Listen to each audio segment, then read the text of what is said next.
यांच्याकडून स्पष्टपणे नावं गेलेले आहेत. त्यांच्यावर कारवाई करावंच लागेल. कोण करत नाही तर आम्ही पाहू.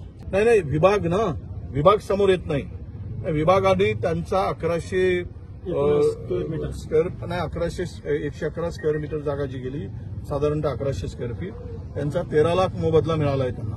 त्याच्या पलीकडची ही जागा आहे, हायवेवर आहे. त्यांना इकडे कदाचित शाप बांधायचं असेल, जमीन बिल्डिंग बांधायचं असेल आणि त्यामुळे या कुटुंबाला त्रास दिला. पीडब्ल्यूडी मध्ये काय गडबड केली, काय गोंधळ केलाय त्याची सुद्धा चौकशीसाठी आम्ही बघतो. कुटुंबाचा सरळ आरोप आहे की हे आरोपी यांना मारहाण करत असताना या संत्रे कुटुंबांना त्यांनी रावसाहेब दानवेंचं नाव घेतलं, संतोष दानवेंचं नाव घेतलं, मधुकर दानवेंचं नाव घेतलं.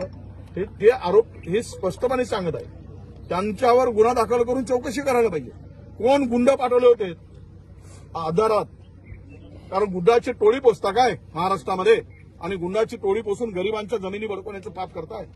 तर त्यामुळे ही दुसरी वेळ या कुटुंबावर. पहिल्या वेळेस मला मारलं होतं, रातचं काढून माझ्या आईला मला मारलं होतं. त्यामुळं त्यावेळेस यांनी जे नाव सांगतायत त्यांच्यावरती कारवाई व्हावी हीच त्यांची मागणी आहे. त्यामुळे नावं स्पष्ट आहे. अजून यांना तर 1100 फुटांचा मिळाला.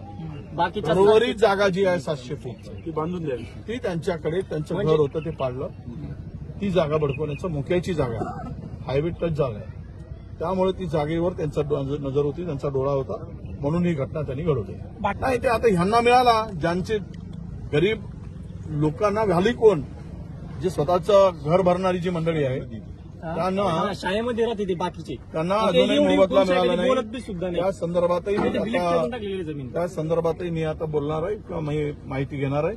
आणि ज्यांना मोबदला मिळाला नाही त्यांचं जर स्वतंत्र पत्र आलं तर कशामुळे थांबलंय त्याची चौकशी आम्ही करू. आमच्यावर गुन्हे दाखल केले सर.